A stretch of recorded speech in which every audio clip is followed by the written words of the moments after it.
ಮಾತಾಡಿದ ಮೇಲೆ ಮಾತಾಡುವಂತ ಇದ್ದೆ. ಕೃತಿಯ ಕುರಿತು ಪರಿಚಯ ಅವರೇ ಮಾಡ್ತಾರೆ. ಈಗಾಗಲೇ ಪ್ರಾಸ್ತಾವಿಕ ಮಾತಾಡಿದ ಅವರು ಹಿರಿಯರು, ಹಾಗೆ ಶಿವಣ್ಣ ಅವರು, ಹಾಗೆ ನಮ್ಮ ನಗರಸಭೆಯ ಅಧ್ಯಕ್ಷರು ಶೇಷಾದ್ರಿಯವರು ಅವರ ಬಗ್ಗೆ ಬಹಳಷ್ಟು ಇಲ್ಲಿ ಬಂದ ಮೇಲೆ ಕೇಳಲ್ಪಟ್ಟು ಇಲ್ಲಿಯ ಸೌಹಾರ್ದದ ಗಟ್ಟಿ ಧ್ವನಿಯಾಗಿ ಕೆಲಸ ಮಾಡ್ತಾ ಇದ್ದಾರೆ ಅಂತ ಅವರು ಕೂಡ ಟಿಪ್ಪು ಸುಲ್ತಾನ್ ಹೈದರಾಲಿಯ ಬಗ್ಗೆ ಬಹಳಷ್ಟು ಮಾತಾಡಿದರು. ಇನ್ನು ನೀವು ಪುಸ್ತಕದಲ್ಲಿ ಓದಿದ್ರೆ ಹೆಚ್ಚು ಅನುಕೂಲ, ಅದರ ಜೊತೆಯಲ್ಲಿ ಮತ್ತೆ ಮಧ್ಯಕರ ಸಭೆಯವರು ಇನ್ನಷ್ಟು ಒಳನೋಟಗಳನ್ನ ಕೊಡುವಂತಹ ಮಾತನ್ನ ಆಡ್ಲಿಕ್ಕಿದ್ದಾರೆ. ನಾನು ದಿಕ್ಸೂಚಿತ ಹಾಕಿದ್ದಾರೆ, ಒಂದಿಷ್ಟು ಸಮಾಜದ ಆಗುಹೋಗುಗಳ ಬಗ್ಗೆ ಮಾತಾಡ್ಲಿಕ್ಕೆ ಪ್ರಯತ್ನ ಮಾಡ್ತೀನಿ. ಆ ರೀತಿ ನಾವು ಚರ್ಚೆ ಮಾಡ್ಕೊಂಡಿದ್ವಿ.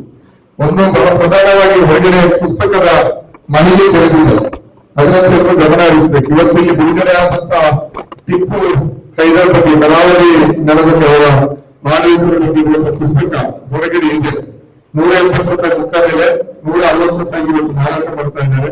ಪ್ರತಿಯೊಬ್ಬರು ಕೊಂಡು ಓದಬೇಕಾದಂತ ಪುಸ್ತಕ ಮತ್ತು ಬೇರೆಯವರಿಗೆ ನಿಮ್ ಜೊತೆ ಚರ್ಚೆ ಮಾಡುವವರಿದ್ದಾರೆ ಬಹಳಷ್ಟು, ಟಿಪ್ಪು ಹಾಗೆ ಹೀಗೆ ಅಂತಲ್ಲ, ಅವರಿಗೆ ಆ ಪುಸ್ತಕವನ್ನು ಕೊಟ್ಟು ಓದ್ಕೊಂಡು ಬನ್ನಿ ಮತ್ತೆ ಚರ್ಚೆ ಮಾಡೋಣ ಅಂತ ಹೇಳಿ ಆ ರೀತಿ ಸ್ವಲ್ಪ ಓದುವ ಮೂಲಕ ವಿಚಾರಗಳನ್ನ ಕೊಟ್ರೆ ನಾವು ನಮ್ಮ ಈ ಒಂದು ಅಪಪ್ರಚಾರವನ್ನ ಸಮಾಜದ ಸ್ವಾಸ್ಥ್ಯವನ್ನ ಹಾಳುಗೆಡುವಂತ ಪಟ್ಟಭದ್ರವನ್ನ ಯಾರು ಅಂತ ಹೆಸರು ಹೇಳಲ್ಲ. ಈಗ ಶೇಷಾದ್ರಿ ಅವರು ಕೂಡ ಪಟ್ಟಭದ್ರರು ಅಂತ ಹೇಳಿದ್ದಾರೆ. ಪಟ್ಟಭದ್ರರು ಯಾರು ಅಂತ ನಮ್ಗೆ ಗೊತ್ತಿದೆ. ಅವರ ಪಿತೂರಿಗಳನ್ನ ನಮ್ಗೆ ಮೆಟ್ಟಿ ನಿಲ್ಲಕ್ಕೆ ಸಾಧ್ಯ ಆಗ್ತದೆ. ಆ ಪುಸ್ತಕ ಇದೆ. ಹಾಗೆ ಇನ್ನಷ್ಟು ಹಲವಾರು ಅತ್ಯುತ್ತಮ ಪುಸ್ತಕಗಳನ್ನ ಬೆಂಗಳೂರಿನಿಂದ ಧ್ವನಿ ಪ್ರಕಾಶನದವರು ಒಪ್ಕೊಂಡು ಬಂದಿದ್ದಾರೆ.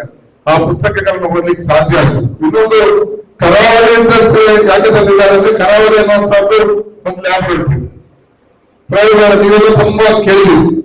ನ್ಯಾಷನಲ್ ಚಾನೆಲ್, ಇಂಟರ್ನ್ಯಾಷನಲ್ ಚಾನೆಲ್ ನಲ್ಲೂ ಕೂಡ ಬಂದಿರುವಂತದ್ದು ಕಮ್ಯುನಲ್ ಕೋಮುವಾದದ ಪ್ರಯೋಗಶಾಲೆ. ಆ ಪ್ರಯೋಗಶಾಲೆಯಲ್ಲಿ ಟಿಪ್ಪುವನ್ನು ವಿರೋಧ ಮಾಡುವಂತಹ ಒಂದು ಪಿತೂರಿಗಳು ಹುಟ್ಟುಕೊಂಡಿರುವಂತ. ನಾವು ಸಣ್ಣದಿರುವಾಗ ಮಂಗಳೂರಿನ ಶಾಲೆಗಳಲ್ಲಿ ನಾವು ಕಾಲ ಕೇಳಿದ್ರು ಟಿಪ್ಪು ಅಂದ್ರೆ ಮೈಸೂರು ಹಿಡಿತ ಮಾತ್ರ, ಬೇರೆ ಯಾವುದೂ ಇಲ್ಲ. ಹಜರತ್ ಮತ್ತೆ ಕೇಳಲಿಕ್ಕೆ ಶುರು ಮಾಡಿದ್ ನಮ್ಗೆ ಟಿಪ್ಪು ಅಂದ್ರೆ ಮೈಸೂರು ಹುಡಿ ಟಿಪ್ಪು. ಆ ಟಿಪ್ಪುವನ್ನ ವಿಲನ್ ಮಾಡೋದ್ರಲ್ಲಿ ಮಂಗಳೂರಿನ ಪಾತ್ರ, ಕರಾವಳಿಯ ಪಾತ್ರ ತೋರುದು. ಅದರಿಂದಾಗಿ ಕರಾವಳಿಯಲ್ಲಿ ಟಿಪ್ಪು ಏನ್ ಮಾಡಿದ್ದಾನೆ, ಹೈದರಾಲಿ ಏನ್ ಮಾಡಿದ್ದಾನೆ ಅನ್ನುವಂಥದ್ದನ್ನ ದಾಖಲೆಗಳನ್ನು ಇಟ್ಕೊಂಡು ಬರೆದಿದ್ದಾರೆ. ಬಹಳಷ್ಟು ಬರೆದಿದೆ. ಶೇಖಾಲಿ ಅವರು ಬರೆದಿರುವಂತಹ ಅದ್ಭುತವಾದ ಪುಸ್ತಕ ಇದೆ. ನಂಜರಾಜ ಅರಸು ಬರೆದಿರುವಂತಹ ಹೊರಗಡೆ ಇದೆ ಟಿಪ್ಪು ಅವರ ಪುಸ್ತಕ. ಅಂತದ್ದೆಲ್ಲ ತುಂಬಾ ಇದೆ. ಆದ್ರೆ ಕರಾವಳಿಯನ್ನೇ ಇಟ್ಕೊಂಡು, ಕರಾವಳಿ ಅನ್ನುವಂಥದ್ದು ಕೋಮುಗಳು ಅಂತ ಕಡೆ ಟಿಪ್ಪುವಿನ ಪಾತ್ರ ಏನಿತ್ತು, ಹೈದರಾಲಿಯ ಪಾತ್ರ ಏನಿತ್ತು ಆಡಳಿತದಲ್ಲಿ ಅನ್ನುವಂಥದ್ದನ್ನು ತಂದಿದ್ದಾರೆ. ಮತ್ತು ಅದು ಅವರ ಜೊತೆಯಲ್ಲಿ ಮತ್ತೆ ನಮ್ಮ ಜೊತೆ ಇರ್ಷಾದ್ ಉಪ್ಪಿನಂಗಡಿ ಬಂದಿದ್ದಾರೆ. ಇರ್ಷಾದ್ ಉಪ್ಪಿನಂಗಡಿಗೆ ಟೈಮ್ಸ್ ಗ್ರೂಪ್ ಅಲ್ಲಿ ವಿಜಯ ಕರ್ನಾಟಕದ ಆನ್ಲೈನ್ ಆವೃತ್ತಿಯಲ್ಲಿ ಬೆಂಗಳೂರಿನಲ್ಲಿ ರಾಜಕೀಯ ವರದಿಗಾರರಾಗಿದ್ದಾರೆ. ಅವರು ಕರಾವಳಿಯ ರಕ್ತ ಕಣ್ಣೀರು ಅನ್ನೋ ಪುಸ್ತಕವನ್ನ, ಈ ಪುಸ್ತಕ ಬಿಡುಗಡೆ ಆಗುವಂತ ಪೂರ್ವದಲ್ಲಿ ಅವರ ಪುಸ್ತಕ ಬಿಡುಗಡೆ ಆಯ್ತು. ಅದು ಇವತ್ತು ಮಾರಾಟದಲ್ಲಿದೆ. ರಕ್ತ ಕಣ್ಣೀರು ಅಂದ್ರೆ ಮಂಗಳೂರು ಕೇಳಿರ್ತೀವಿ. ಮಂಗಳೂರು ಅಂದ್ರೆ ದಿನಾ ಕೋಮುಗಲ ಆಗಲ್ಲ, ಆದ್ರೆ ದಿನ ಹಿಂದೂ ಮುಸ್ಲಿಂ ದ್ವೇಷ ಅಂತೂ ಪ್ರತಿದಿನ ಇದೆ. ಕೋಮುಗಲಭೆ ನಾವು ನೋಡಿದ್ದು 92 ಬಾಗಿಲು ಮಸೀದಿ ಹೊಡೆದಾಗ, ನವೀನ್ ಇನ್ನು ಹೈಸ್ಕೂಲ್ ಬಹುಶಃ ನಾನು ಹೈಸ್ಕೂಲ್ ಮುಗಿಸಿದ್ದೆ ಆ ಟೈಮಲ್ಲಿ ಆಗಿತ್ತು. ಅದು ಫಸ್ಟ್ ನೋಡಿದ್ ನಾವು. ಕೋಮು ನಮ್ಮ ಕಡೆ ಹಿಂದೂ ಮುಸ್ಲಿಂ ಪರಸ್ಪರ ಹೊಡೆದಾಡ್ಕೊಂಡು ಪರಸ್ಪರ ಅಂಗಡಿ ಮನೆಗಳೆಲ್ಲ ಲೂಟಿ ಮಾಡಿದ್ದು, ಆಮೇಲೆ ಪರಸ್ಪರ ಕೊಡೋದು. 9-10 ಜನ ಸತ್ರು. ಆಮೇಲೆ 98 ಜನ ಸತ್ರು. ಆಮೇಲೆ 2007ರಲ್ಲಿ ಇನ್ನೊಂದು ಕೋಮು ಗಲಭೆ ಆಯ್ತು. ಆವಾಗ ಒಂದು 6-7 ಜನ ಸತ್ರು. ಆದ್ರೆ ಆ ರೀತಿ ಕೋಮು ಗಲಭೆಗಳಲ್ಲಿ ಸತ್ತಕ್ಕಿಂತ ಹೆಚ್ಚು ಜನ ಶಾಂತಿ ಕಾಲದಲ್ಲಿ ಪ್ರತೀಕಾರದ ಕೊಲೆ ಅಂತ ಸತ್ತು. ಕೊಲೆಗಳು ಪ್ರತೀಕಾರಗಳು. ಮುಸ್ಲಿಂ ಒಬ್ಬರನ್ನು ಕೊಂದ್ರು ಅಂತ ಹಿಂದೂ ಒಬ್ಬರನ್ನು ಕೊಂದ್ರು, ಹಿಂದೂ ಒಬ್ಬರನ್ನು ಕೊಂದ್ರು ಅಂತ ಹೇಳಿ ಮುಸಲ್ಮಾನ ಒಬ್ಬರನ್ನು ಕೊಂದ್ರು. ಈ ರೀತಿ ಸೀರೀಸ್ ಕೊಲೆಗಳು, ಈ ರೀತಿ ಕೋಮುಗಲಭೆಗಳಲ್ಲಿ ಸತ್ತದಕ್ಕಿಂತ 2 ಪಟ್ಟು ಹೆಚ್ಚು ಕೋಮುಗಲಭೆಗಳು ಇಲ್ಲದಂತೆ ಈ ಕಾಲದಲ್ಲಿ ಸತ್ತಿದ್ದಾರೆ. ಅಮಾಯಕರು ಸತ್ತಿದ್ದಾರೆ. 100 ಜನ ಈ ಕೊಲೆಗಳನ್ನು ಮಾಡಿ ಜೈಲಿಗೆ ಹೋಗಿದ್ದಾರೆ. ಅವರ ಕುಟುಂಬಗಳು ಕೂಡ ಬರ್ಬಾದಾಗಿದೆ. ಸತ್ತವರು ಮಾತ್ರ ಅಲ್ಲ, ಕೊಂದವರ ಕುಟುಂಬಗಳು ಕೂಡ ಇವತ್ತು ಬೀದಿಗೆ ಬಂದಿದೆ. ಕೊಲ್ಲಿಸಿದವರೇ ಪಟ್ಟಭದ್ರವರು ಪಟ್ಟ ಏರಿ ಕೂತಿದ್ದಾರೆ. ಅಂತಹ ಈ ಪ್ರತೀಕಾರದ ಕೊಲೆಗಳಲ್ಲಿ ತುಂಬಾ ಇದೆ. ಅದರಲ್ಲಿ ಇತ್ತೀಚಿನ 10 ವರ್ಷಗಳ ಈಚೆಗೆ ಪರಸ್ಪರ ಕೊಲೆಗಳಾದಂತಹ ಹಿಂದೂ ಮುಸ್ಲಿಮರ ಕೊಲೆಯಾದವರ ಮನೆಗಳಿಗೆ ಹೋಗಿ ಇರ್ಷಾದ್ ಉಪ್ಪಿನಂಗಡಿ ಪುಸ್ತಕ ಬರೆದಿದ್ದಾರೆ. ಇವತ್ತು ಅವರ ಸ್ಥಿತಿ ಹೇಗಿದೆ? ಸತ್ತವರ ಕೊಲೆಗೀಡಾದವರ ಹಿಂದೂ ಮುಸ್ಲಿಮರು ಯಾವುದೇ ರಾಜದ್ರೋಹ ಇಲ್ಲದೆ ಬರೆದಿದ್ದಾರೆ, ಯಾವುದೇ ಪೊಲಿಟಿಕಲ್ ಇದನ್ನು ತಂದಿಲ್ಲ. ಕುಟುಂಬದವರ ಮಾತುಗಳನ್ನೆಲ್ಲ ದಾಖಲಿಸಿದ್ದಾರೆ. ನಡೆಸಿದ್ದಾರೆ. ಆ ಪುಸ್ತಕ ಕೂಡ ಇವತ್ತು 2 ಮುದ್ರಣ ಅದು ಕೂಡ ಆಗಿದೆ. ಮುಂದಿನ ಶನಿವಾರ ಮಂಗಳೂರಿನಲ್ಲಿ 2ನೇ ಆವೃತ್ತಿ ಬಿಡುಗಡೆ. ಅದಕ್ಕೆ ರಮೇಶ್ ಕುಮಾರ್ ಅವರು ಬರ್ತಾರೆ, ಮಾಜಿ ಸ್ಪೀಕರ್ ಅವ್ರು ಬರ್ತಾರೆ. ಆ ಪುಸ್ತಕ ಕೂಡ ಇಲ್ಲಿ ಲಭ್ಯ ಇದೆ, ಅದು ಓದ್ಬೇಕು. ಯಾಕಂದ್ರೆ ನಮ್ಮನೆಲ್ಲ ಮಂಗಳೂರು ಆಗ್ಬಾರ್ದು. ಮಂಗಳೂರು ಕೆಟ್ಟವರು ಬೇಡಲ್ಲ. ಈಗ ಇದು ಕೋಮವಾದದ ಕಾರಣಕ್ಕಾಗಿ ಮಂಗಳೂರಿನ ಆರೋಗ್ಯ ಕೆಟ್ಟಿತ್ತು. ಆ ರೋಗ ಇವತ್ತು ಎಲ್ಲ ಕಡೆ ಅಲ್ಲಿಯ ಲ್ಯಾಬೊರೇಟರಿಯಲ್ಲಿ, ಪ್ರಯೋಗಾಲಯದಲ್ಲಿ ಸಿದ್ಧಗೊಂಡಂತ ಏನೆಲ್ಲ ಇದೆಯಾ ಕೋಮವಾದದ ಆ ಔಷಧಿಗಳು, ಅದನ್ನು ಔಷಧಿ ಅಂತ ಹೇಳಕ್ಕಾಗಲ್ಲ, ಅದು ವಿಷ. ಅದನ್ನೆಲ್ಲ ಕಡೆಗೆ ಹರಡ್ತಾ ಇದ್ದಾರೆ. ಇತ್ತೀಚೆಗೆ ಮಂಡ್ಯದಲ್ಲಿಯೂ ಕೂಡ 2 ವರ್ಷ 1 ವರ್ಷ ನಾಗಮಂಡಲ ಇನ್ನೊಂದ್ಸಲ ಮಕ್ಕಳು ಅಲ್ವಾ ಲಾಸ್ಟ್ ಗಲಾಟೆ ಆಯ್ತು ಅಲ್ವಾ. ನಿಮ್ಮಲ್ಲಿಯೂ ಕೂಡ ಆವಾಗ ಏನೋ ಪ್ರಯತ್ನ ನಡೀತಾ ಇರ್ತದೆ. ಆದ್ರೆ ಈ ಪುಸ್ತಕಗಳನ್ನು ಓದಿದಾಗ ನಮ್ಮ ಸ್ಥಿತಿ ನಾಳೆ ಹೇಗಾಗ್ಬೋದು ಅನ್ನುವಂತ ಎಚ್ಚರ ನಮ್ಮಲ್ಲಿ ಮೂಡ್ತದೆ. ಅದಕ್ಕಾಗಿ ಆ ಪುಸ್ತಕವನ್ನು ಕೂಡ ಓದಿಸಿ ಅನ್ನುವಂಥದ್ದು. ಟಿಪ್ಪು ಸುಲ್ತಾನ್ ಮತ್ತು ಹೈದರ್ ಆಡಳಿತವನ್ನು ಇಟ್ಕೊಂಡು ನವೀನ್ ಸೂರಂಜಿ ಅತ್ಯುತ್ತಮ ಕೆಲಸ ಮಾಡಿದ್ದಾರೆ. ಯಾರ ಹತ್ರ ಕೂಡ ನಾವು ಬಹಳಷ್ಟು ಕರೆದಿದ್ದೀವಿ. ಸಾಮಾಜಿಕ ಜಾಲ ಫೇಸ್ಬುಕ್ ಅಲ್ಲಿ ಬಂದು ನವೀನ್ ಸೂರಂಜಿಗೆ ಬೆಳಕ್ಕೆ ಸಾವಿರ ಹುಟ್ಟಿದಾವ ಅಂತೆಲ್ಲ ಬೈಯೋದಲ್ಲ. ಪುಸ್ತಕ ಓದ್ಕೊಂಡು ಬನ್ನಿ, ಚರ್ಚೆ ಮಾಡೋಣ, ನೀಟಾಗಿ ಚರ್ಚೆ ಮಾಡೋಣ, ಯಾವುದೇ ಗಲಾಟೆ ಬೇಡ. ಎಷ್ಟು ದೊಡ್ಡವರು ಬೇಕಿದ್ರೆ ಪ್ರತಾಪ್ ಸಿಂಹ ಅವರು ಬಂದ್ರು ಸ್ವಾಗತ, ಸಿಟಿ ರವರು ಬಂದ್ರು ಸ್ವಾಗತ, ಇನ್ನು ಯಾರಾದ್ರೂ ನಿಮ್ಮ ದೊಡ್ಡ ವಿದ್ವಾಂಸರಿದ್ರು ಸ್ವಾಗತ ಅಂತ ಹೇಳಿದ್ರು. ಅಲ್ಲ ಏನೋ ಜನ ಅವರನ್ನ ಗೆಲ್ಸಿ ವಿಧಾನಸೌಧದೊಳಗೆ ಪಾರ್ಲಿಮೆಂಟ್ ಒಳಗಡೆ ಹೋಗಿದ್ದಾರೆ ಅಲ್ವಾ. ಸೋತಿದ್ದಾರೆ ಅದು ಶಾಶ್ವತ ಆಗ್ಲಿ ಅಂತ ಹಾರೈಸ ಅಲ್ವಾ. ಮತ್ತೆ ಅವರು ಉನ್ನತ ಹುದ್ದೆಗೆ ಹೋಗೋದು ಬೇಡ. ಅಷ್ಟು ದೊಡ್ಡ ಜನ ಅಲ್ಲ ಅವರು. ದೊಡ್ಡ ಜನ ಆಗಿದ್ದೆ ಹೇಗೆ ಅಂದ್ರೆ ಇದು ಬಡವರ ಮನೆ ಮಕ್ಕಳ ಬದುಕನ್ನು ಹಾಳು ಮಾಡಿದ ಕಾರಣಕ್ಕೆ. ಸಿಟಿ ರವಿಯವರ ಚಿಕ್ಕಮಗಳೂರು ಅವರ ಕಾಲದಲ್ಲಿ ಅದು ಮಾಫಿಯಾಗಳ ಸೆಂಟರ್ ಆಯ್ತು, ಕಳ್ಳಗಾಟದವರ ಸೆಂಟರ್ ಆಯ್ತು. ಅದು ಬೇಡ, ನಾನು ಇವತ್ತು ಅದಕ್ಕೆ ಹೋಗುದು. ಅದನ್ನು ಚರ್ಚೆ ಮಾಡಿದ್ರೆ ಬಹಳಷ್ಟು ಇದೆ, ಅದು ಬೇರೆ. ಇವತ್ತು ನಾನು ಅವರು ಬಂದು ಚರ್ಚೆ ಓದ್ಕೊಂಡು ಚರ್ಚೆ ಮಾಡೋದು, ಬೈಯೋದು ಬೇಡ. ತಂದೆ ತಾಯಿಗೆ ಅವರಿಗೆ ಇವರಿಗೆ ಎಂತವರಿಗೆ ಅವರಿಗೆ ಧರ್ಮ ಇಟ್ಕೊಂಡೆಲ್ಲ ಬೈಯೋದು ಬೇಡ. ಆಧಾರ ಇಟ್ಕೊಂಡು ಮಾತಾಡೋಣ. ನವೀನ್ ಸೂರಿಂಜೆ ಕರಾವಳಿಯಲ್ಲಿ ಟಿಪ್ಪು ವೈದ್ಯರು ಏನ್ ಮಾಡಿದ್ದಾರೆ ಅಂತ ಆಧಾರ ಇಟ್ಕೊಂಡು ನೀವು ಏನಾದ್ರೂ ಪ್ರತ್ಯುತ್ತರ ಇದ್ರೆ ಬನ್ನಿ, ನೀವು ಬರೀ ಅಥವಾ ವಾಗ್ವಾದಕ್ಕೆ ಬನ್ನಿ ಅಥವಾ ಚರ್ಚೆಗೆ ಬನ್ನಿ ಅಂತ ಕರೆದಿದ್ರಿ. ಬಂದಿಲ್ಲ. ಸಿಟಿ ಒಂದು ಫೇಸ್ಬುಕ್ ಅಲ್ಲಿ ಪೋಸ್ಟ್ ಆಗಿ ಸುಮ್ಮನೆ ಮತ್ತೆ ಲಾಸ್ಟ್ ಮಂಗಳೂರಿನಲ್ಲಿ 2ನೇ ಆವೃತ್ತಿ ಬಿಡುಗಡೆ ಟೈಮಲ್ಲಿ ಬಂದಿಲ್ಲ. ಇದರಲ್ಲಿ ಬಹಳ ಸ್ಪಷ್ಟವಾಗಿ ನಾವು ನೋಡ್ಬೇಕಾಗಿರೋದೇನೆಂದ್ರೆ, ಮುಸ್ಲಿಮರಿಗೆ ಈಗ ಟಿಪ್ಪು ನಮ್ಮ ಮೊನ್ನೆ ಬೆಂಗಳೂರಿನಲ್ಲಿ ಮಾತಾಡಿದ ಬಹಳಷ್ಟು ಚರ್ಚೆ ಆಯ್ತು. ಟಿಪ್ಪು ಸುಲ್ತಾನಿಂದ ಮುಸ್ಲಿಮರಿಗೆ ಏನ್ ಸಿಕ್ತು ಅಂತ ಕೇಳಿದ್ರೆ, ಟಿಪ್ಪು ಸುಲ್ತಾನಿಂದ ಮುಸ್ಲಿಮರಿಗೆ ನಮ್ಮ ಮಂಗಳೂರು ಭಾಗದಲ್ಲಿ ಏನ್ ಸಿಕ್ಕಿಲ್ಲ, ಮೈಸೂರು ಭಾಗದಲ್ಲಿ ನನಗೆ ಹೆಚ್ಚು ಮಾಹಿತಿ ಇಲ್ಲ. ಅಲ್ಲಿ ನಾನು ಹೇಳಿದೆ, ಅಲ್ಲಿ ಮಸೀದಿ ಈದ್ಗಾ ಕಟ್ಟಿದ್ದಾರೆ ಬಯಲುಗುಡ್ಡ. ಅಲ್ಲಿ ಕುದುರೆ ಕಟ್ಟಲಿಕ್ಕೂ ಪಾರ್ಕಿಂಗ್ ಜಾಗ ಇಲ್ಲ. ಕುದುರೆಗಾರಿ ಕಟ್ಟಲಿಕ್ಕೆ ಈಗಿನ ಕಾಲ ಇಟ್ಟಿಲ್ಲ. ಅವರೇ ಮತ್ತು ದಕ್ಷಿಣ ಭಾರತದ ಪ್ರಥಮ 3 ಮಸೀದಿಯಲ್ಲಿ 1 ಮಸೀದಿ ಮಂಗಳೂರಿನಲ್ಲಿ ನಿರ್ಮಾಣ ಆಗಿದೆ, ಜೀನತ್ ಬಡ್ಸ್. ಅದನ್ನ ಟಿಪ್ಪು ಸುಲ್ತಾನ್ ಅವರು ಅವರ ಮಳೆ ಹೆಸರಿನಲ್ಲಿ ಜೀರ್ಣೋದ್ಧಾರ ಮಾಡ್ತಾರೆ. ಆ ಮಸೀದಿಯಲ್ಲಿ ಇವತ್ತು ಕೂಡ ಶುಕ್ರವಾರ ಜಾಗರಣೆ ಇರಲ್ಲ, ರಸ್ತೆಯಲ್ಲಿ ನಮಾಜ್ ಮಾಡಬೇಕು. ರಸ್ತೆಯಲ್ಲಿ ನಮಾಜ್ ಮಾಡಿದ್ರೆ ಇವರು ಗಲಾಟೆ ಮಾಡ್ತಾರೆ. ನಮಾಜ್ ಮಾಡ್ಲಿಕ್ಕೆ ಜಾಗ ಅಲ್ಲ. ಕಬರಸ್ಥಾನದಲ್ಲಿ ಇರುವ ಕಬರ್ನ ಏನಿದೆ ಸಮಾಧಿ, ಅದನ್ನೇ ಎತ್ತಿ ಮತ್ತೆ ಅದರಲ್ಲೇ ಬಂದ್ ಮಾಡಬೇಕು ಅಂತ ಇತ್ತು. ಪಾರ್ಕಿಂಗ್ ಬಿಟ್ಟು ಏನು ಸಿಕ್ಕಿಲ್ಲ. ಆದ್ರೆ ಅಲ್ಲಿರುವಂತ ಒಂದು ದೇವಸ್ಥಾನ ಇದೆ, ಅದು ಬ್ರಾಹ್ಮಣ ದೇವಸ್ಥಾನ, ಶರವು ದೇವಸ್ಥಾನಕ್ಕೆ ಇಡೀ 3 ಸೆಂಟೆ ಅನ್ನುವಂತ ಇಡೀ ಗ್ರಾಮವನ್ನು ಉಂಗ್ಳಿ ಕೊಡ್ತಾರೆ ಟಿಪ್ಪು ಸುಲ್ತಾನ್. ಇಡೀ ಗ್ರಾಮವನ್ನು ಉಂಗ್ಳಿ ಕೊಡ್ತಾರೆ ಅಲ್ವಾ. ಶೃಂಗೇರಿಯಲ್ಲಿ ಅವರು ಏನ್ ಮಾಡಿದ್ರು ಅಂತ ನಮ್ಗೆ ಗೊತ್ತಿದೆ. ಇಲ್ಲಿ ಸಲಾಮಾರತಿ, ನಮ್ಮ ಕೊಲ್ಲೂರು ದೇವಸ್ಥಾನದಲ್ಲಿ ಸಲಾಮಾರತಿ ಟಿಪ್ಪು ಹೆಸರಿನಲ್ಲಿ ಇರ್ತಾ ಇದೆ. ಇದರ ಅರ್ಥ ಏನಂದ್ರೆ, ಟಿಪ್ಪು ಧರ್ಮದ ಹಿನ್ನೆಲೆಯಲ್ಲಿ ರಾಜಕಾರಣ ಮಾಡಲಿಲ್ಲ, ಆಡಳಿತ ಮಾಡಲಿಲ್ಲ. ಎಲ್ಲರನ್ನು ಸಮಾನವಾಗಿ ನೋಡುವಂಥದ್ದು, ಅಥವಾ ನಾನು ನನ್ನ ಧರ್ಮದ ಪರವಾಗಿರಬಾರ್ದು, ಬೇರೆ ಧರ್ಮದವರನ್ನು ಹೆಚ್ಚು ಗೌರವಿಸಬೇಕನ್ನುವಂತ ಮನೋಧರ್ಮಕ್ಕೆ ಒಳಗಾಗಿತ್ತು. ಅಷ್ಟು ಮಾತ್ರ ಅಲ್ಲ, ಅಲ್ಲಿ ಅವರು ಬೇರೆ ಬೇರೆ ಪುಸ್ತಕದಲ್ಲಿದೆ. ತುಂಬಾ ರಾಜರುಗಳಿಗೆ ದೊಡ್ಡ ಮೂಡುಬಿದ್ರೆ ಇರುತ್ತಲ್ವಾ, ಅವರು ನನಗೆ ತೆರಿಗೆ ಕಟ್ಟಲಿಕ್ಕೆ ಕಷ್ಟ ಆಗುತ್ತೆ, ಅಷ್ಟು ಆದಾಯ ಬರ್ತಾ ಇಲ್ಲ ಅಂತ ಹೇಳಿದಾಗ ತೆರಿಗೆ ಮನ್ನಾ ಮಾಡಿದ್ದು ಮಾತ್ರ ಅಲ್ಲ, ತನ್ನ ಖಜಾನೆಯಿಂದ ಹೆಚ್ಚುವರಿಯಾಗಿ ಅನುದಾನ ಕೊಡ್ತಾರೆ.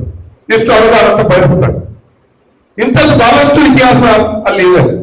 ಮತ್ತು ಟಿಪ್ಪು ಸುಲ್ತಾನು ಪದೇ ಈ ಬ್ರಿಟಿಷರು ಕೊಡಗಿನವರ ಮೇಲೆ ದಾಳಿ ಮಾಡುತ್ತಾರೆ. ಇದಾಗುತ್ತೆ.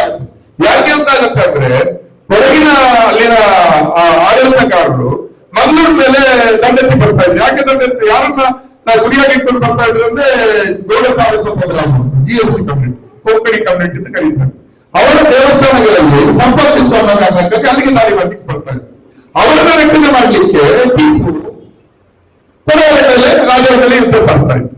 ಆದ್ರೆ ಕೊಡವರ ಪ್ರಶ್ನೆ ಇಟ್ಕೊಂಡು ಟಿಪ್ಪು ಜಯಂತಿಯನ್ನ ಬಂದ್ ಮಾಡ್ಲಿಕ್ಕೆ ಬಹಳಷ್ಟು ವ್ಯವಸ್ಥೆಗಳು.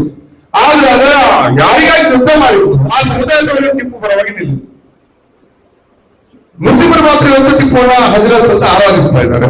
ಮುಸಲ್ಮಾನರಿಗೆ ಅಂತ ಟಿಪ್ಪು ಕಾಲದಲ್ಲಿ ಸಿಕ್ಕಿಲ್ಲ.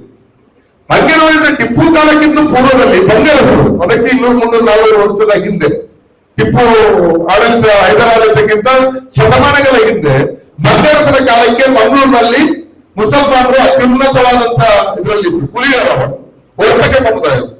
ಯಾಕಂದ್ರೆ ಅಲ್ಲಿ ನಾನು ಅದನ್ನು ದೀರ್ಘ ಮಾತಾಡಕ್ಕೆ ಹೋಗಲ್ಲ. ಯಾಕಂದ್ರೆ ಬ್ಯಾರಿ ಕಮ್ಯುನಿಟಿ ಅಂತ ಕರೀತಾರೆ, ಮುಸ್ಲಿಮರನ್ನ ಬ್ಯಾರಿಗಳು ಅಂತ ಕರೀತಾರೆ ಮಂಗಳೂರಿನಲ್ಲಿ, ಬ್ಯಾರಿ ಮನೆ ಮಾತು. ನಾನು ಕೂಡ ಅದೇ, ನಮ್ಗೆ ಉರ್ದು ಬರಲ್ಲ ನನಗೆ. ಉರ್ದಲ್ಲಿ ಮಾತಾಡಿದ್ರೆ ನಾನು ಸ್ವಲ್ಪ ಆ ಕಡೆ ಹಿಂದೆ ಸರಿತೀವಿ. ಉರ್ದಲ್ಲಿ ಮಾತಾಡಿದ್ರೆ ನಂಗೆ ಉತ್ತರ ಕೊಡ್ಲಿಕ್ಕೆ ಆಗಲ್ಲ. ಒಂದು ಬರಲ್ಲ ಅಂತ ಹೇಳಿಕ್ಕೆ ಮುಜುಗರಾಗತ್ತೆ. ಇವರೇನು ಸಾಧ್ಯ ಅಂತ ಕೇಳ್ಬೋದು, ಉರ್ದು ಬರಲ್ಲ ಯಾವ ಸಾಧ್ಯ. ಅದಕ್ಕೆ ಸ್ವಲ್ಪ ಅಂಜಿಗೆ ಗೊತ್ತಿಲ್ಲ. ನಮ್ದು ಬ್ಯಾರಿ ಮನೆ ಮಾತು ಆಯ್ತಾ. ಬ್ಯಾರಿಗಳು ಯಾರಂದ್ರೆ ಬೇರೆ ಬೇರೆ ಎಲ್ಲ ಕೆಲ ಜಾತಿಗಳಿಂದ ಮತಾಂತರದವರು ಇದ್ದಾರೆ ಹಿಂದಿನ ಕಾಲದ. ಅದಕ್ಕೂ ಅವರು ಬಹಳ ಪ್ರಧಾನವಾಗಿ ಅದಕ್ಕೂ ಇಸ್ಲಾಂ ಇಂಡಿಯಾಕ್ಕೆ ಬರೋದಕ್ಕಿಂತ ಮುಂಚೆ ಅಲ್ಲೆಲ್ಲರೂ ಮಂಗಳೂರಿಗೆ ಬಂದಿದ್ದಾರೆ. ಮಲಬಾರ್ ಬೆಲ್ಟು, ಮಂಗಳೂರು ಬೆಲ್ಟಿ ಬಂದ ವ್ಯಾಪಾರಕ್ಕೆ ಬಂದಂತ ಮುಸಲ್ಮಾನರಲ್ಲ ಬಡವರಾದರು. ಆವಾಗಿನಿಂದಲೇ ಅವರು ಮಂಗಳೂರಿನಲ್ಲಿಂತ ಕೆಲ ಜಾತಿ ಹೆಣ್ಣುಮಕ್ಕಳನ್ನು ಮದುವೆ ಆಗಿದೆ. ಇಲ್ಲಿ ಬಂದ ವರ್ಷಗಟ್ಟಲೆ ಕೆಲವರು ಹಿಂದೆ ಹೋಗೇ ಇಲ್ಲ. ಇಲ್ಲಿ ಮದುವೆ ಆಗಿದೆ, ಇಲ್ಲಿ ಸಂಸಾರ ಬೆಳೆದಿದೆ. ಆ ರೀತಿ ಬೆಳೆದವರು ಆಮೇಲೆ ಪೈಗಂಬರು ಇಸ್ಲಾಮಿನ ಪ್ರಚಾರವನ್ನು ಶುರು ಮಾಡಿದ ಮೇಲೆ ಅವರು ಇಸ್ಲಾಮನ್ನ ಅನುಸರಿಸ್ತಾರೆ. ಆ ಅರಬ್ಬಿ ಮುಸಲ್ಮಾನರಿಗೆ ಮತ್ತು ಅರಬ್ಬಿ ಇವರಿಗೆ ಮುಸಲ್ಮಾನರಿಗೆ ಮತ್ತು ಸ್ಥಳೀಯ ಹಿಂದೂ ಮಹಿಳೆಯರ ಮಧ್ಯೆ ಮದುವೆಯಾಗಿ ಹುಟ್ಟಿದಂತಹ ಮತ್ತು ಆ ಕಮ್ಯುನಿಟಿ ಮತ್ತೆ ಮುಂದಕ್ಕೆ ಬ್ಯಾಲೆನ್ಸ್ ಆಗ್ತದೆ, ಬೇರೆ ಬೇರೆ ಕನ್ವರ್ಟ್ ಆಗ್ತದೆ ಸಣ್ಣ ಪುಟ್ಟ ಸಮುದಾಯ. ಅದರಿಂದಾಗಿ ಆ ಕಾಲದಿಂದಲೂ ಮುಸಲ್ಮಾನರಿಗೆ ವ್ಯಾಪಾರದ ಒಂದು ಸಂಬಂಧ. ಪೋರ್ಚುಗೀಸರ ಕಾಲದಲ್ಲಿ ಅವರು ಬಂಗಾರರ ಕಾಲದಲ್ಲಿ ದೊಡ್ಡ ಉದ್ಯೋಗಿಗಳು, ಸಮುದ್ರ ಮಾರ್ಗದಲ್ಲಿ ವ್ಯಾಪಾರ ಆಗ್ಬೇಕಲ್ಲ, ಆ ವ್ಯಾಪಾರ ಮಾಡ್ತಾ ಇದ್ದ ಕಾಲದಲ್ಲಿ ಅವರು ದೊಡ್ಡ ನಡೆಸಿದ್ರು, ದೊಡ್ಡ ಸಂಪತ್ತಿತ್ತು. ಪೋರ್ಚುಗೀಸರು ಹೇಳ್ತಾರೆ ನೀವು ಮತ್ತೆ ಸಹಾಯ ಮಾಡಿ ಅಂತ. ಆದ್ರೆ ಅವರು ಬಂಗಾರಸರನ್ನು ಇಷ್ಟೇ ಬದಲಾಯಿಸೋದಿಲ್ಲ. ಬಂಗಾರಸರನ್ನ ಸೋಲಿಸಿದ ಮೇಲೆ ಕೂಡ ಬ್ರಿಟಿಷರ್ ಅಂತ ಪೋರ್ಚುಗೀಸರು ಅಂತಾರೆ ವ್ಯಾಪಾರ ಜೊತೆ ಯಾಕೆ ಮಾಡೋಣ ಅಂತ. ಆದ್ರೆ ಒಪ್ಪಲ್ಲ, ಬಂಗಾರಸರಿಗೆ ಇಷ್ಟ ತೋರಿಸ್ತಾರೆ. ಅದಕ್ಕೆ ಮುಸಲ್ಮಾನರ ಎಲ್ಲಾ ವ್ಯಾಪಾರದ ಗೋದಾಮುಗಳಿಗೆ, ಅವರ ಮಂಜಿಗಳಿಗೆ, ಅವರ ಹಡಗುಗಳಿಗೆ ಬಿಕ್ಕಿ ಆಗ್ತಾರೆ. ಅವರ ಸಂಪತ್ಗಳಲ್ಲಿ ಕಿತ್ಕೊಳ್ತಾರೆ. ಇದೆಲ್ಲ ಇದೆ. ಟಿಪ್ಪು ಕಾಲ ಆಗುವಾಗ ಮುಸಲ್ಮಾನರಿಗಂತ ದೊಡ್ಡ ಶ್ರೀಮಂತಿಕೆಯಲ್ಲಿ ಇರೋದಿಲ್ಲ. ಟಿಪ್ಪು ಕಾಲದಲ್ಲಿ ಮುಸಲ್ಮಾನರಿಗೆ ಶ್ರೀಮಂತಿಕೆ ಸಿಗೋದಿಲ್ಲ. ಟಿಪ್ಪು ಕಾಲದಲ್ಲಿ ಮುಸಲ್ಮಾನರಿಗೆ ಇಸ್ಲಾಮಿಗೆ ಮತಾಂತರ ಆದವರ ಸಂಖ್ಯೆ ಅತ್ಯಂತ ಕಡಿಮೆ. ಅದರಲ್ಲೂ ಕೂಡ ಕೆಲವು ಮೇಲ್ವರ್ಗದವರು ಮತಾಂತರ ಆಗಿದೆ. ಮೇಲ್ವರ್ಗಗಳು ಯಾಕಂದ್ರೆ ಅವರು ಆಡಳಿತ ಜೊತೆಗಲ್ಲಿರುವಂತಹ ಒಂದು ವಿಭಾಗ ಯಾವಾಗಲೂ ಇತ್ತು. ಆ ರೀತಿ ಕನ್ವರ್ಟ್ ಆದಂತ ಕೆಲವು ಮನೆತನಗಳು ಮಂಗಳೂರಿನಲ್ಲಿದೆ. ಅವರು ಕುಲೀನ ಸಮುದಾಯದಿಂದ ಬಂದವು. ಅದರಿಂದಾಗಿ ಮುಸ್ಲಿಮರ ಆ ಕಾಲದಲ್ಲಿ ಜಮೀನುದಾರ ಆಗಿದ್ದು, ದೊಡ್ಡ ಉದ್ಯೋಗಿಗಳಾಗಿದ್ದು ಅನ್ನುವಂಥದ್ದು ದೊಡ್ಡ ಸಿಗೋದಿಲ್ಲ ಇತಿಹಾಸ.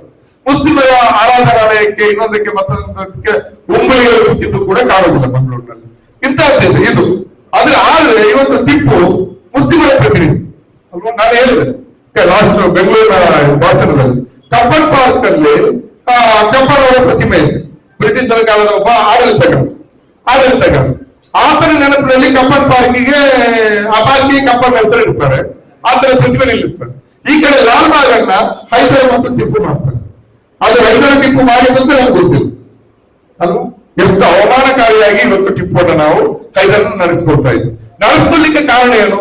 ಮುಸ್ಲಿಂ ದೇಶ ಯಾಕೆ? ರಾಜಕಾರಣಕ್ಕೆ, ಆಡಳಿತ ಹಿಡಿಲಿಕ್ಕೆ. ಎಷ್ಟು ಸಿಂಪಲ್.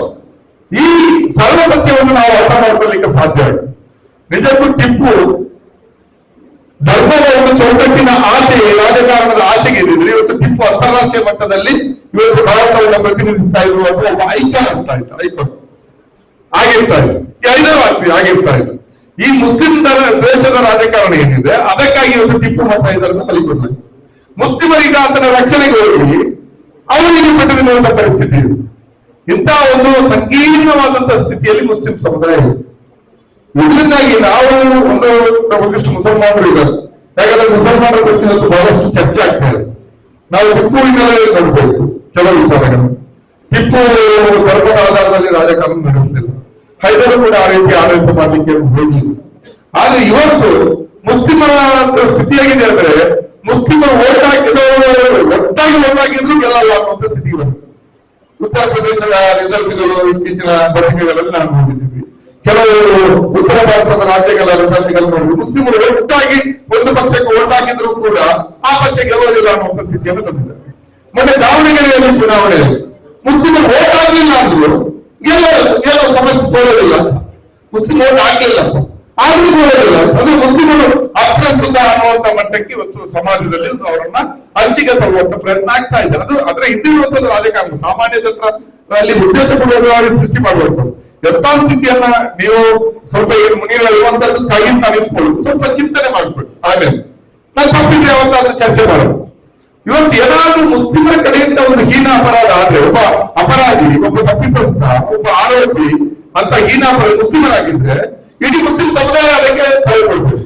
ನಾವು ಮಂಗಳೂರಿನಲ್ಲೆಲ್ಲ ನಾವು ಹೆಂಗಿರ್ತೀವಿ, ಏನಾದ್ರೂ ಕೆಟ್ಟ ಕ್ರೈಮ್ ಆದ್ರು, ಅತ್ಯಾಚಾರ ಇನ್ನೇನೋ ಗಂಭೀರ ಆದ್ರೆ ಮುಸಲ್ಮಾನ ಆಗಿರದೇ ಇರ್ಲಿ ಅಂತ ದೇವರಲ್ಲಿ ಪ್ರಾರ್ಥಿಸುವಂತ ಸ್ಥಿತಿ ಮುಸಲ್ಮಾನರು. ಮುಸಲ್ಮಾನ ಅವರಾದಲ್ಲಿ ಪಾಠ ನಿಟ್ಟಿಸ್ಬಿಡ್ತಾರೆ.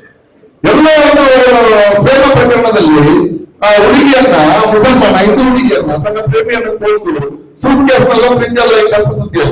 ಅದಕ್ಕೆ ಇವತ್ತಿಗೂ ಕೂಡ ಉತ್ತರ ಕೊಡ್ತಾ ಇದ್ರು ಮುಸಲ್ಮಾನ, ಇವತ್ತಿಗೂ ಕೂಡ. ಆದ್ರೆ ಅಂತ ಪ್ರಕರಣ ಮಾತ್ರ ಅಂತ ಆಗಲ್ಲ, ಅದೆಲ್ಲ ಮುಸಲ್ಮಾನರು ಆದ್ರೆ ಅವರ ಧರ್ಮದಲ್ಲಿ ಚರ್ಚೆಗೆ ಬರಲಿಲ್ಲ. ಇಂತಹ ಸ್ಥಿತಿಯಲ್ಲಿ ಇವತ್ತು ಮುಸ್ಲಿಮರನ್ನ ಒಂದು ಅಪರಾಧಿ ಸಮುದಾಯ ಅನ್ನುವ ರೀತಿಯಲ್ಲಿ ಇವತ್ತು ಚಿತ್ರಿಸುವಂತ ಪ್ರಯತ್ನಗಳಾಗ್ತಾ ಇದೆ. ಇಂತಹ ಸಂದರ್ಭದಲ್ಲಿ ಮುಸಲ್ಮಾನರು ಏನ್ ಮಾಡುದು ಅನ್ನುವಂಥದ್ದು ಈಗ ಚರ್ಚೆ ಇಲ್ಲ. ಮೊನ್ನೆ ಬೆಂಗಳೂರಿನಲ್ಲಿ ಬೆಳಗಾವಿಯಲ್ಲಿ ಒಂದು ಸಭೆ ಆಯಿತು ಅಲ್ವಾ. ಆಮೇಲೆ ಇದೇ ಪ್ರಶ್ನೆಯಲ್ಲಿ ಸರ್ಕಾರ ಒಂದು ನಿರ್ಧಾರಕ್ಕೆ ಸ್ವಲ್ಪ ತಡವಾಗಿ ಒಂದು ಒಳ್ಳೆಯ ನಿರ್ಧಾರಕ್ಕೆ ಬಂತು. ಇಂತಹ ಚರ್ಚೆಗಳು ಈಗ ನಡೀತಾ ಇದೆ. ಮುಸ್ಲಿಂ ಸಮುದಾಯದಲ್ಲಿ ಏನಾಗಿದೆ ಅಂದ್ರೆ ಮುಸ್ಲಿಂ ಸಮುದಾಯದ ಸಮಸ್ಯೆ, ಮುಸ್ಲಿಮರು ಇದ್ದಾರೆ ಮತ್ತು ಬಹಳಷ್ಟು ಮುಸ್ಲಿಮರ ಬಗ್ಗೆ ಸಿಂಪಥೆಟಿಕ್ ಆಗಿರುವಂತಹ ಸೆಕ್ಯುಲರ್ ಆಗಿರುವ ಹಲವಾರು ಜನಗಳಲ್ಲಿ ಸಮಸ್ಯೆ ಏನಂದ್ರೆ ಮುಸ್ಲಿಮರ ಹತ್ರ ಒಳ್ಳೆಯ ಗುಣಗಳಿದೆ. ನಾನೊಂದ್ಸಲ ನಾನವಾಗ ಡಿವೈಎಫ್ಎಂ ಅಂತ ಯುವಜನ ಸಂಘಟನೆಯ ಪ್ರತಿನಿಧಿಸ್ತಾ ಇದ್ದೆ. ನಾನೊಂದು 20 ವರ್ಷ ಆಯ್ತು. ಒಂದು ಹೈದರಾಬಾದ್ ಒಂದು ಕ್ಲಾಸ್ಗೆ ಹೋಗಿದ್ದೆ, ಬಂದಿದ್ದೆ ಕ್ಲಾಸ್ಗೆ ಹೋಗಿದ್ದೆ. ಹೋದ ಟೈಮಲ್ಲಿ ಅಲ್ಲಿ ನಕ್ಸಲ್ ಚಳವಳಿಯ ಮೇಲೆ ನಿಷೇಧವನ್ನು ವಾಪಸ್ ಬರೆದಿದ್ರು. ಆ ಟೈಮಲ್ಲಿ ರಾಜಶೇಖರ್ ರೆಡ್ಡಿ ಅವರ ಸರ್ಕಾರ ಬಂದು ಒಂದು ಅವರು ಮುಖ್ಯವಾಗಿ ಬರುವಂತ ಸಭೆ 8-10 ಲಕ್ಷದಿಂದ ಸೇರಿದೆ. ಗದ್ದಲಗಳ ಹಾಡುಗಳು ಅದು ಇದು ಆಗ್ತಾ ಇದೆ. ಆ ಇಡೀ ಮೆರವಣಿಗೆಗೆ ನೀರು ಪಾಲಕ ದೇವಸ್ಥಾನ ಮುಸಲ್ಮಾನರು ನಿಂತು ಮಾಡ್ತಾರೆ. ಅದೇ ಲಾಸ್ಟ್ ಮುಂಬೈಗೆ ನಾಸಿಕ್ನಿಂದ ಒಂದು ಪಾದಯಾತ್ರೆ ಬಂತು. ಪಾದಯಾತ್ರೆ ಬರುವಾಗ ಮಧ್ಯರಾತ್ರಿ ನಡ್ಕೊಂಡ್ ಬರುವಾಗ ಮುಸ್ಲಿಮರು ರಸ್ತೆ ಮಧ್ಯದಲ್ಲಿ ಬಿಸ್ಕೆಟ್ ನೀರು ಎಲ್ಲ ಇಟ್ಕೊಂಡು ನಿಂತು ಅವರನ್ನು ಉಪಚರಿಸಿದ್ರು. ರೈತರನ್ನು ಲಕ್ಷಗಟ್ಟಲೆ ಸಂಖ್ಯೆಯಲ್ಲಿ ಬಂದು ಮುಂಬೈಗೆ ನಡ್ಕೊಂಡ್ ಬರ್ತಾ ಇದ್ರು, ಸಂತೈಸಿ. ಈ ರೀತಿಯಾದಂತದ್ದು ಎಲ್ಲ ಆಕ್ಸಿಡೆಂಟ್ ಆಗಲಿ ಏನಾಗಲಿ ಮುಸ್ಲಿಮರು ಹೋಗಿ ಸಹಾಯ ಮಾಡ್ತಾರೆ ಅನ್ನೋ ಪ್ರತೀತಿ ಇದೆ. ಆದ್ರೆ ಮುಸ್ಲಿಮರ ಕೊರತೆ ಏನಂದ್ರೆ ಮುಸ್ಲಿಮರಲ್ಲಿ ಯಾಕೆ ಮುಸ್ಲಿಮರು ಹೆಚ್ಚು ಬೆಳೆದಿಂತಾರೆ ಅಂದ್ರೆ ರಾಜಕೀಯವಾಗಿ ಸಾಮಾಜಿಕವಾಗಿ ಮುಸ್ಲಿಮರ ತಿಳುವಳಿಕೆಯಲ್ಲಿ ತುಂಬಾ ಕೊರತೆಗಳಿವೆ. ಈಗ ಬಹುಶಃ ನೀವು ಬಂದವರು ಶೇಷಾದ್ರಿ ಹೇಳಿದ್ರೆ ನೀವು ಅದನ್ನ ಹೆಂಗ್ ನೋಡ್ತೀರಿ ಗೊತ್ತಿಲ್ಲ. ನನ್ನ ಕಮ್ಯುನಿಟಿ ನಿಯಮನಾಗಿ ನನಗೆ ಅದನ್ನು ಮಾತಾಡ್ಲಿಕ್ಕೆ ಹೆಚ್ಚು ಒಂದು ಅಥೆಂಟಿಕ್ ಆಗಿ ಮಾತಾಡಬಹುದು ಅನ್ನೋ ಧೈರ್ಯದಿಂದ ನಾನು ಮಾತಾಡ್ತೀನಿ. ಯಾಕಂತ ಹೇಳಿದ್ರೆ ನಮ್ಮಲ್ಲಿ ಸಮುದಾಯದಲ್ಲಿ ಏನಾಗಿದೆ ಮುಸ್ಲಿಂ ಸಮುದಾಯದಲ್ಲಿ ಅಂದ್ರೆ ದಲಿತ ಚಳವಳಿಗಳ ರೀತಿಯಲ್ಲಿ ದಲಿತ ಸಮುದಾಯದಲ್ಲಿ ನಮ್ಮಲ್ಲಿ ಸಾಮಾಜಿಕ ಚಳವಳಿ ಏನಿದ್ರು ಧಾರ್ಮಿಕ ಮುಖಂಡರು ಮಾತಾಡುದು, ಧಾರ್ಮಿಕ ಮುಖಂಡರು ಮಾತಾಡುದು. ಈಗ ವೆಸ್ಟ್ ಬೆಂಗಾಲ್ ಹೊಸ ಹೊಸ ಡ್ರಾಮಾಗಳು ಶುರುವಾಗಿದೆ. ಗೋಹತ್ಯೆ ನಿಷೇಧ ಅಂತ ಇವರು ಅಧಿಕಾರಕ್ಕೆ ಬಂದ ತಕ್ಷಣ ಶುರು ಮಾಡಿದ್ರು. ಆಯ್ತು ನಾವು ಬೇರೆ ಖರೀದಿ ಮಾಡಲ್ಲ ಅಂತ ಮುಸ್ಲಿಂ ಹೋರಾಟಗಳು ಕರೆ ಕೊಟ್ಟರು. ಮತ್ತು ಹಿಂದೂ ರೈತರುಗಳ ಕಷ್ಟಕ್ಕೆ ಬಿದ್ರು. ಬೇರೆ ಬೇರೆ ಚರ್ಚೆಗಳು ನಡೀತಾ ಇದೆ.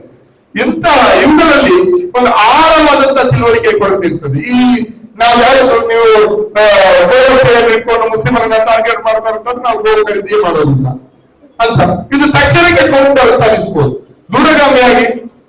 ಅದರಿಂದಾಗಿ ಮುಸ್ಲಿಂ ಸಮುದಾಯ ಇವತ್ತು ಹೆಚ್ಚು ಹೆಚ್ಚು ಸಾಮಾಜಿಕ ಚಳವಳಿಗಳಲ್ಲಿ ತೊಡಗಿಸಿಕೊಂಡು ಮತ್ತು ಸಾಮಾಜಿಕ ಚಳವಳಿಗಳ ಭಾಗ ಆಗಬೇಕು. ಇವತ್ತು ಸುತ್ತಮುತ್ತ ಬೆಂಗಳೂರು ಸುತ್ತಮುತ್ತ ರೈತರ ಹೋರಾಟಗಳು ನಡೀತಾ ಇದೆ, ಬಿಡದಿಗಳು ಚಿಕ್ಕೂರಂತ ಹೋರಾಟಗಳು ಮತ್ತು ಬೇರೆ ಬೇರೆ ರೀತಿಯಾದಂತಹ ಚಳವಳಿಗಳು ನಡೀತಾ ಇದೆ.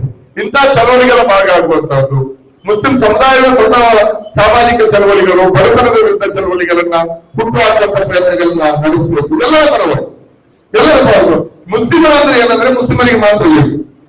ರಾಮನಗರದಲ್ಲಿ ತಪ್ಪು ತಿಳ್ಕೊಳ್ಳಿ, ಶೇಷಾದ್ರಿ ಅವರ ಬಗ್ಗೆ ನಿಮ್ಗೆ ಬಹಳಷ್ಟು ಗೌರವ ಇದೆ, ತುಂಬಾ ಒಳ್ಳೆಯವರು. ಶೇಷಾದ್ರಿ ಅವರ ನೆರಳನ್ನು ಮೀರಿ ಹೋಗ್ಲಿಕ್ಕೆ ಮುಸ್ಲಿಂ ಸಮುದಾಯದಲ್ಲಿ ನಾಯಕರುಗಳೇ ನಡೆಯಬಹುದು. ಈ ರೀತಿ ಸಮಸ್ಯೆ ನಾನೊಂದು ಉದಾಹರಣೆಗೆ ಯಾಕಂತ ಹೇಳಿದ್ರೆ ಮುಸ್ಲಿಂ ಸಮುದಾಯದಲ್ಲಿ ಇತ್ತೀಚಿನ ದಶಕಗಳಲ್ಲಿ ಒಂದು ಇಂಡಿಪೆಂಡೆಂಟ್ ಆಗಿ ಆಲೋಚನೆ ಮಾಡಬಲ್ಲಂತ ಸೆಕ್ಯುಲರ್ ಸಿದ್ಧಾಂತವನ್ನು ಅರ್ಥ ಮಾಡ್ಕೊಳ್ಬಲ್ಲಂತ ನಾಯಕತ್ವದ ಕೊರತೆಗಳು ಬಹಳಷ್ಟು ಕಾಣ್ತಾ ಇದೆ. ಇದು ಇಂಡಿಯಾದಲ್ಲಿ ಕಾಣ್ತಾ ಇದೆ. ಕೊನೆಗೆ ಯಾವ ಕ್ರಿಕೆಟ್ ನಲ್ಲೋ ಸಿನಿಮಾದಲ್ಲೋ ಹೆಸರಾದವರು ನಾಯಕ ಆಗ್ತಾರೆ, ಇಲ್ಲಾಂದ್ರೆ ಅಂಡರ್ವರ್ಲ್ಡ್ ಇದ್ದವರು ಕೂಡ ನಾಯಕರಾಗುವಂತ ಸಾಧ್ಯತೆಗಳಿರ್ತದೆ. ರಿಯಲ್ ಎಸ್ಟೇಟ್ ಬಿಸ್ನೆಸ್ ನಲ್ಲಿ ದೊಡ್ಡ ಸಾಧನೆ ಮಾಡಿದ್ರು ಒಂದು ಲೀಡರ್ ಆಗ್ತಾರೆ, ಎಲ್ಲರೂ ಆಗ್ತಾರೆ ಅಲ್ವಾ ಸರ್? ಈ ರೀತಿಯಾದಂತ ಪರಿಸ್ಥಿತಿ ಇದೆ.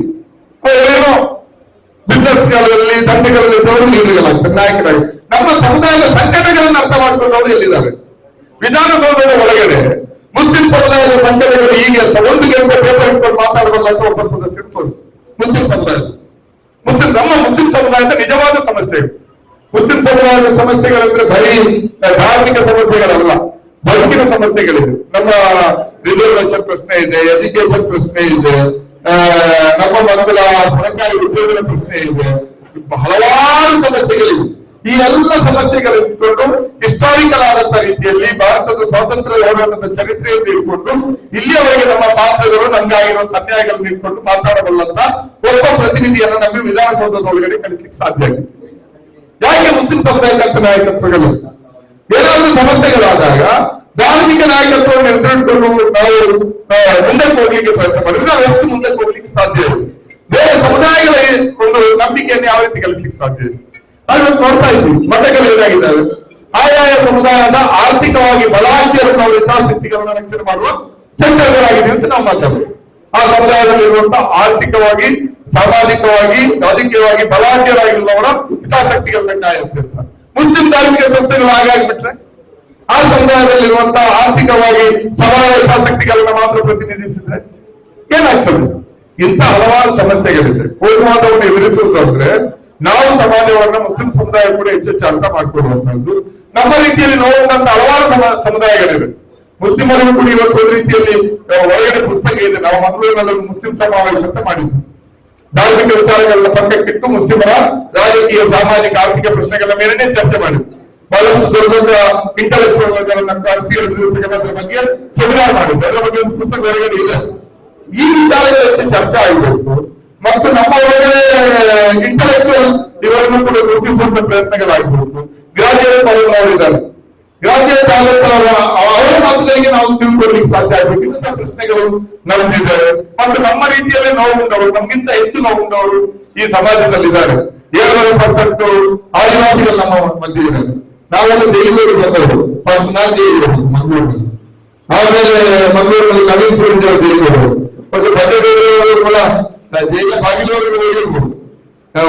ಹೊರಗಡೆ ಬಗ್ಗೆ ಭಾವಿಸಿದ್ರು ಹೊರಗೆ. ನಾವೆಲ್ಲ ಯಾಕೆ ಏನು ಕಳ್ಳತನ ಮಾಡಿ ಹೋಗಿದ್ದಲ್ಲಲ್ಲ, ನಮ್ಗೆ ಹೆಮ್ಮೆ. ನವೀನ್ ಸೂರ್ಯ ಜೈಲಿನಿಂದ ಹೊರಗಡೆ ಬರುವಾಗ ನಾನು ಹೊರಗಡೆ ನಿಂತಿದ್ದು ಹೋರಾಟ ಮಾಡ್ಲಿಕ್ಕೆ. 3.5 ತಿಂಗಳು 4 ತಿಂಗಳನ್ನು ಜೈಲಲ್ಲಿ ನಿಂತ್ಕೊಂಡು 4.5 ತಿಂಗಳು ಹೊರಗಡೆಯಿಂದ ಜೈಲಿಂದ ಹೊರಗಡೆ ಕಳಿಸುವಾಗ ಅಲ್ಲಿಂದ ಗೋಡೆ ಆಚೆಗಳಿಂದ ಗಟ್ಟಿ ಜೈ ನವೀನ್ ಸೂರ್ಯ ಅಂತ ಧ್ವನಿಗಳು ಕೇಳಿಸ್ತಾ ಇದ್ರು. ಅಲ್ಲಿಂದ ಜೈಕಾರ ಹಾಕಿ ಹೊರಗಡೆ ಕಳಿಸಿದ್ರೆ ನಾವು ಹೊರಗಡೆ ಜೈಕಾರ ಹಾಕಿ ಸ್ವಾಗತ ಮಾಡಿ. ನಾನು ಕೂಡ ಜೈಲಿಂದ ಹೊರಗಡೆ ಬರುವಾಗ ಜನ 10,000 ಸಂಖ್ಯೆಯಲ್ಲಿ ಹೊರಗಡೆ ನಿಂತು ಹೂವಿನಾರ ಹಾಕೊಂಡು ಸ್ವಾಗತ ಮಾಡಿದ್ರು. ಈ ರೀತಿಯಾದಂತ ಪ್ರಶ್ನೆ ಇದೆ. ನಾವು ಆ ರೀತಿ ಮತ್ತೆ ವಿಠಲ್ ಅಂತ ಅವರ ಜೈಲಿಗೆ ಈಗ ಪ್ರಜಾವಾಣಿಯಲ್ಲಿ ರಿಪೋರ್ಟ್ ಆಗಿದೆ. ಆದ್ರೆ ಜನರ ಪ್ರಶ್ನೆಗಳಲ್ಲಿ ರಾಜರಹಿತವಾಗಿ ಹೋರಾಡೋದನ್ನ ಕಲಿಬೇಕು. ಮತ್ತೆ ಮುಸ್ಲಿಂ ಸಮುದಾಯದಲ್ಲಿರುವವರು ಮುಸ್ಲಿಮರಿಗೆ ಮಾತ್ರ ಯಾಕೆ ನಾಯಕ ಆಗ್ಬೇಕು? ಎಲ್ಲಿಗೂ ನಾಯಕ ಆಗ್ಬೇಕಲ್ವ? ಎಲ್ಲ ಸಮಸ್ಯೆಗಳನ್ನ ಅರ್ಥ ಮಾಡ್ಕೊಂಡು ಮಾತಾಡ್ಬೇಕು. ಮಂಗಳೂರಿನಲ್ಲಿ ನಾವು ಆ ಸವಾಲನ್ನ ಸ್ವೀಕರಿಸಿದೀವಿ, ಕೆಲಸ ಮಾಡ್ತಾ ಇದೀವಿ. ಇಲ್ಲಿ ಹೆಚ್ಚು ಮಾತಾಡ್ಲಿಕ್ಕೆ ಹೋಗೋದಿಲ್ಲ. ಇಲ್ಲಿ ಬಹಳಷ್ಟು ಕೆಲಸ ಮಾಡಿ ಅನುಭವ ಇರುವವರು ನೀವು ಇದ್ದೀರಿ. ನಿಮ್ಗೆ ಪಾಠ ಇರುವಷ್ಟು ದೊಡ್ಡವರಲ್ಲ ನಾವು. ಈಗ ಮಂಗಳೂರಲ್ಲಿ ಏನೋ ಹೋರಾಟಗಳನ್ನ ನಡೆಸ್ತಾ ಇದ್ದೀವಿ, ಒಬ್ಬಟ್ಟಿಗೆ ನಡೆಸ್ತಾ ಇದ್ದೀವಿ, ಬೇರೆ ಪ್ರಶ್ನೆ. ಈಗ ನಮ್ಮಲ್ಲಿ ಭೈರಪ್ಪ ಹರೀಶ್ಕುಮಾರ್ ಅವರಿದ್ದಾರೆ, ಕನ್ನಡ ಚಳವಳಿಯ ಅಗ್ರಗಣ್ಯ ನಾಯಕರು. ಬೆಂಗಳೂರಿನಲ್ಲಿ ಇಂಥ ಕಮ್ಯುನಲ್ ಪ್ರಶ್ನೆಗಳು ಮುಸ್ಲಿಮರನ್ನ ಗುರಿಯಾಗಿಸಿಕೊಂಡು ಏನಾದ್ರು ನಡೆದಾಗ ಅವರು ಎದುರು ನಿಂತ್ಕೊಂಡು ಫೈಟ್ ಮಾಡ್ತಾರೆ. ಅದಕ್ಕಾಗಿ ಅವರು ನೀವು ಕನ್ನಡ ಭಾಷೆಗಳನ್ನು ಬಿಟ್ಟು ಉರ್ದು ಭಾಷೆಗಳ ಪರವಾಗಿ ಟ್ರೋಲ್ ಮಾಡ್ತಾರೆ. ಅದನ್ನ ಲೆಕ್ಕಕ್ಕಿರಲ್ಲ. ಇನ್ನೊಂದು ನಮ್ಮ ವಕೀಲರಿದ್ದಾರೆ ಅಲ್ಲಿ ರಕ್ಷಿತಾ ಸಿಂಗ್ ಅಂತ, ಅವರು ಪ್ರಭಾಕರ್ ಭಟ್ರು ಬಂದು ಇಲ್ಲಿ ನಮ್ಮ ಶ್ರೀರಂಗಪಟ್ಟಣದಲ್ಲಿ ಮುಸ್ಲಿಂ ಹೆಣ್ಮಕ್ಳ ಬಗ್ಗೆ ಕೆಟ್ಟದಾಗಿ ಮಾತಾಡಿದಾಗ ಅವರನ್ನ ನ್ಯಾಯಾಲಯದಲ್ಲಿ ಅವರಿಗೆ ಜಾಮೀನು ಸಿಗ್ಲಿಕ್ಕೆ ಬಹಳಷ್ಟು ಕಷ್ಟ ಆಗುವ ರೀತಿಯಲ್ಲಿ ಮಾಡಿಕೊಂಡು ಮಂಗಳೂರಿನ ಶ್ರೀರಂಗಪಟ್ಟಣದ ಪ್ರಶ್ನೆ ಮಂಗಳೂರಿನ ಅಲ್ಲಿ ಮಾಡಿದಂತವರ ದ್ವೇಷ ಭಾಷೆಯಲ್ಲಿ ಇಟ್ಕೊಂಡು ಕೋರ್ಟ್ ಅಲ್ಲಿ ಫೈಟ್ ಮಾಡಿ ಅವರಿಗೆ ಹಲವಾರು ಕಂಡೀಷನ್ಗಳು ಕೋರ್ಟ್ ಅಲ್ಲಿ ಮೂಡುವ ರೀತಿಯಲ್ಲಿ ಮಾಡಿದ್ರು. ಯಾವುದೇ ರೀತಿ ಹಣದ ಅಪೇಕ್ಷೆಯಿಂದ ಅಲ್ಲ. ಈ ರೀತಿ ಸೆಕ್ಯುಲರ್ ಆಗಿರುವಂತಹ ದೊಡ್ಡ ವಿಭಾಗ ನಮ್ಮಲ್ಲಿದೆ. ಈ ಹಿನ್ನೆಲೆಯಲ್ಲಿ ನಾವು ಹೆಚ್ಚು ಈ ಕುರಿತು ಅರ್ಥ ಮಾಡ್ಕೊಳ್ಳಿಕ್ಕೆ ಸಾಧ್ಯ ಆಗ್ಬೇಕು. ನಮ್ಮ ನಡುವೆ ಮಂಗಳೂರಿನ ನಡುವೆ ಈ ಕಡೆಗೆ ಅಮ್ಮನಗರ ನೋಡಬೇಕು, ಈ ಕಡೆಯ ಸಂವರ್ಧನ ಗಾಳಿ ಮಂಗಳೂರಿಗೆ ತಪ್ಪುವಾಗಿ ನೋಡಬೇಕು. ನಾವು ಇನ್ನಷ್ಟು ಸಾಧನೆ ಮಾಡ್ಲಿಕ್ಕಿದೆ. ನಮ್ಮ ಸಮಾಜವನ್ನು ಸರಿಪಡಿಸುವಂತ ಕೆಲಸದಲ್ಲಿ ಬಹಳಷ್ಟು ಕೆಲಸಗಳನ್ನ ಮಾಡ್ಲಿಕ್ಕಿದೆ. ಟಿಪ್ಪು ಮತ್ತು ಹೈದರಾಲಿಯ ಈ ಪುಸ್ತಕ ಆ ನಿಟ್ಟಿನಲ್ಲಿ ಕೂಡ ಬಹಳಷ್ಟು ಸಹಾಯವನ್ನ ಮಾಡ್ತದೆ. ತಪ್ಪು ಮಾಹಿತಿಗಳಿಗೆ ಕೆಟ್ಟದಾದಂತಹ ಚಿತ್ರಣಗಳಿಗೆ ಒಂದು ಉತ್ತರವನ್ನ ಕೊಡ್ಲಿಕ್ಕೆ ತುಂಬಾ ಮೆಟೀರಿಯಲ್ ಗಳನ್ನ ಆ ಪುಸ್ತಕ ಕೊಡ್ತದೆ. ಆ ಪುಸ್ತಕ ಬರೀಲಿಕ್ಕೆ ವರ್ಷಗಳ ಕಾಲ ಏನು ಲಾಭ ಇಲ್ಲ. ನಷ್ಟಗಳು ಪುಸ್ತಕ ಬಿಡುಗಡೆ ಅದು ಇದು ಅಂತ ಎಲ್ಲರನ್ನೆಲ್ಲ ನಷ್ಟದೆ. ಅದು ಒಂದು ಸಾಮಾಜಿಕ ಕಾಳಜಿಯಿಂದ ಸಮಾಜ ಸುಸ್ಥ ಸಮಾಜಕ್ಕಾಗಿ ಆ ಕೆಲಸವನ್ನು ಮಾಡ್ತಾ ಇದ್ದಾರೆ. ಇಂತಹ ಕೆಲಸವನ್ನ ನಾವೆಲ್ಲರೂ ಪ್ರೋತ್ಸಾಹಿಸೋಣ. ಈ ರೀತಿಯ ಬರವಣಿಗೆಗಳನ್ನ ಮಾಡುವ ಬೆನ್ನು ತಟ್ಟೋಣ ಅನ್ನುವಂಥ ಮಾತನ್ನ ಹೇಳ್ತಾ ನಿಮ್ಗೆಲ್ಲರಿಗೂ ಅವಕಾಶಕ್ಕಾಗಿ ನನ್ನ ಮಾತುಗಳನ್ನ ಕೊನೆಗೊಳಿಸಿ ನಮಸ್ಕಾರ.